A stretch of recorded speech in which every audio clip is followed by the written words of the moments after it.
নমস্কার বন্ধুরা, কেমন আছেন? আশা করি সবাই ভালো আছেন।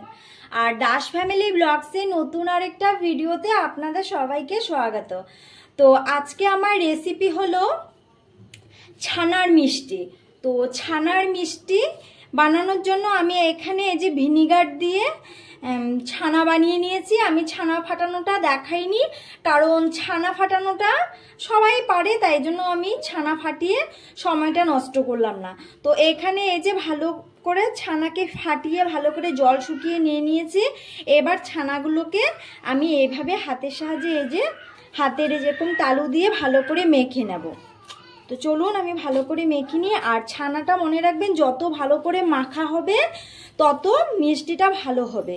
তো ছানাটাকে আমি মেখে নিই। তো সম্পূর্ণ ভিডিওটাই আপনাদের সাথে শেয়ার করব, পাশে থেকে ভিডিওটা দেখতে থাকেন।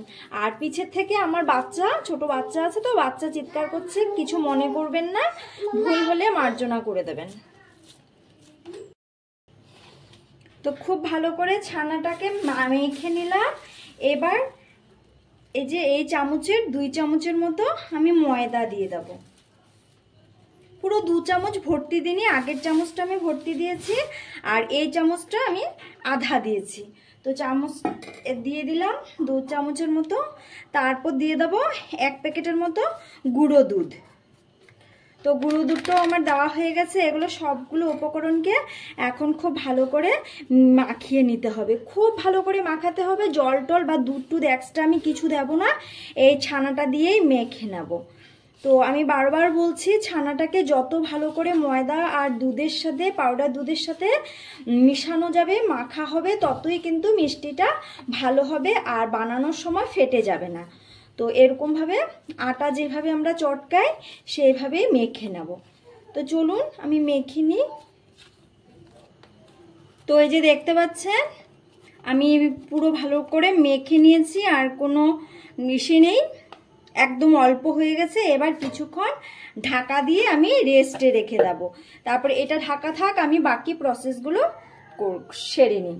তো ওইদিকে তো আমি ছানাটাকে ভালো করে মেখে রেস্টে রেখে দিয়েছি। আর এখানে মিষ্টিটা বানানোর জন্য এই যে শিরাটা আগে তৈরি করে নেব। তো একটা কড়াই চাপিয়ে দিলাম, কড়াইতে জল দিয়ে দিলাম, তারপর দিয়ে দেবো 1 বাটির মতো চিনি। তো চিনিটাকে খুব ভালো করে নেড়ে চেড়ে একটা শিরা তৈরি করে নিতে হবে। তো চলুন আমি শিরাটা তৈরি করে নিই। তো এখানে তো শিরাটা তৈরি হচ্ছে, আর শিরাটাকে ফ্লেভার দেওয়ার জন্য আমি এখানে এই যে এলাচি আর 3টা ছোট এলাচ আর একটা তেজপাতা দিয়ে দিয়েছি। এটা পুরো অপশনাল, আপনারা যদি কোনো ফ্লেভার পছন্দ না করেন এটা স্কিপ করে যেতে পারেন। তো আমি এই যে 3টা এলাচ আর তেজপাতা দিয়ে ভালো করে শিরাটা তৈরি করে নেব। শিরাটা কিন্তু পাতলা হলে চলবে না, শিরাটা একটু ডার্ক হতে হবে। তো এটা হওয়ার আর একটু বাকি আছে। এটা হতে হতে আমি এবার এখানে যে ঢাকা দিয়ে রেখেছি মিষ্টিটা, সেটা তৈরি করে নেব। ছানাটা যে রেখেছি সেটা তৈরি করে নেব। তো এই যে শিরাটা প্রায় ঘন হয়ে গেছে, এবার নামিয়ে শিরাটাকে সাইডে রেখে দেব। এবার এই যে এরকম করে ছোট ছোট লিচি কেটে নেব। তারপর এভাবে হাতের মধ্যে নিয়ে গোল গোল একটা শেপ দিয়ে নেব। এই যে এরকম করে গোল শেপ দিয়ে নেব। আমি গোল শেপ দিচ্ছি, আপনারা চাইলে লম্বাটে বা যে ল্যাংচা যেমন থাকে তেমনও শেপ দিয়ে নিতে পারেন, অসুবিধা নেই। তো এই যে এভাবে করে আমি বানিয়ে নেব সবগুলো ছোট ছোট করে।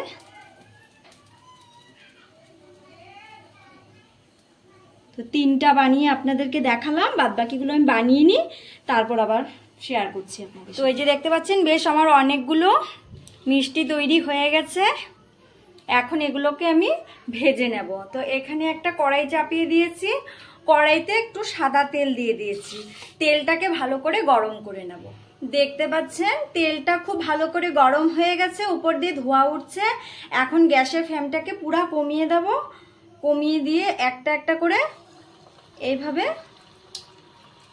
আমি ছানার মিষ্টিগুলো দিয়ে দেব। আর খেয়াল রাখতে হবে গ্যাসের ফ্লেমটাকে কিন্তু কমিয়ে দিতে হবে, না হলে কিন্তু পুড়ে যাবে আর কালারটা সুন্দর হবে না, কালার ভিতরটা ভাজা হবে না, উপরটা লাল লাল হয়ে যাবে। তো এইভাবে আমি ভালো করে ভেজে নিই। দুটো আগে আপনাদেরকে ভেজে দেখাচ্ছি।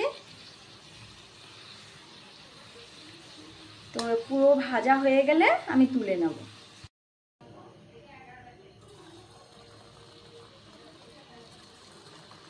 তো এই যে দিয়ে দিলাম আরো বেশ কয়েকটা। আর দেখতে পাচ্ছেন তেলে দেওয়ার সাথে সাথে কি সুন্দর ফুলে উঠছে। তো তেলে দেওয়া ভাজতে ভাজতে এত সুন্দর ফুলছে, যখন শিরাতে দেবো তখন আরো কত না সুন্দর হবে। তো এই যে এইভাবে দুই পিঠ লাল লাল করে ভেজে নিয়েছি। এবার তেল সেকে এই যে শিরাটা বানিয়েছিলাম শিরাতে তুলে তুলে দিয়ে দেবো। তো দিয়ে দিলাম শিরাতে। তো সবগুলো ভাজা হয়ে গেলে শিরাটাকে আরেকটু গরম করতে হবে। এমনি এখন শিরার মধ্যে চুবিয়ে রাখি আর এভাবে নেড়ে চেড়ে দিই। তো চলুন আমি সবগুলো ভেজে নিই, তারপর আবার আপনাদের সাথে শেয়ার করছি। তো সবগুলো ছানার মিষ্টি আমার ভাজা হয়ে গেছে। এখন এগুলোকে রসে চুবিয়ে দিয়েছি আর দেখতে পাচ্ছেন কি বড় বড় হয়ে ফুলে উঠছে। তো এইটাকে এখন আমি কি করব, গ্যাসে বসিয়ে দেবো। গ্যাসে বসিয়ে একদম হাই ফ্লেমে 2 মিনিটের মতো আমি রান্না করে নেব। তো গ্যাসের ফ্লেমটাকেও বাড়িয়ে দিলাম। এবার নেড়ে চেড়ে খুব ভালো করে রান্না করে নেব। তো শিরাটা একটু গরম হোক, তারপর আবার দেখাচ্ছি আপনাদেরকে। তো হয়ে গেছে, অনেক ফুলেছে। এবার নামিয়ে কিছুক্ষণ ঠান্ডা করে আবার ফাইনাল লুকটা আপনাদের সাথে শেয়ার করছি। তো এই যে ফাইনালি হয়ে গেল আমার মিষ্টিটা, ছানার মিষ্টি। তো দেখে আমি পুরো শিরা দিয়ে রেখেছি, কি ভালো লাগছে না দেখতে। খেতে অবশ্যই ভালো হবে। আপনারাও একদিন বাড়িতে এভাবে ট্রাই করে দেখবেন, ভালো লাগবে। আর আমার ভিডিওটা যদি দেখে আপনাদের ভালো লেগে থাকে তো অবশ্যই আমার চ্যানেলটাকে সাবস্ক্রাইব করে দেবেন এবং ভিডিওগুলোকে লাইক কমেন্ট শেয়ার করতে কিন্তু ভুলবেন না। নেক্সট আরেকটা ভিডিওতে আবার দেখা হবে। ভালো থাকবেন, সুস্থ থাকবেন। Tata, bye bye.